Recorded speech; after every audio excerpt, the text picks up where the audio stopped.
Hər kəs yatmağa hazırlaşdığı vaxtda mən çörək bişirmək xəyalına düşərəmsə, xəmir yoğurmaq prosesini çəkməyi unudaram əlbəttə ki.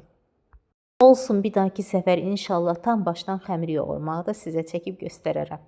Nəzərə alsaq ki, saat 8-də yoğurulmuş xəmir və ən azından 3 saat acmasını gözləməliyik, 1 saata yaxın kündəyə yatmasını gözləməliyik. Bu çörək saat neçədə bişib indi təsəvvür edin. Amma ortalığa çıxan nəticə gözəl olarsa, heç bir yorğunçuluq səni narahat etmir. Həqiqətən də evdə bişmiş isti çörəyin qoxusu və dadı çox möhtəşəm olur.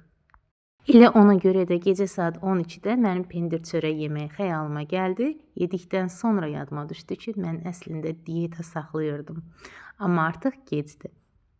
Bəzi çörəklərin üzərinə çörək otu səpmişəm, küncüt də çox möhtəşəm dadı verir.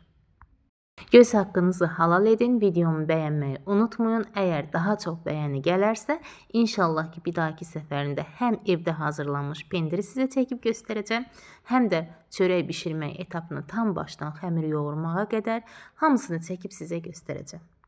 Süfrələriniz bol ruzili, bərəkətli, çörəkləriniz isti olsun. Öz əlimdən hazırladığım pendir, bu da çörək.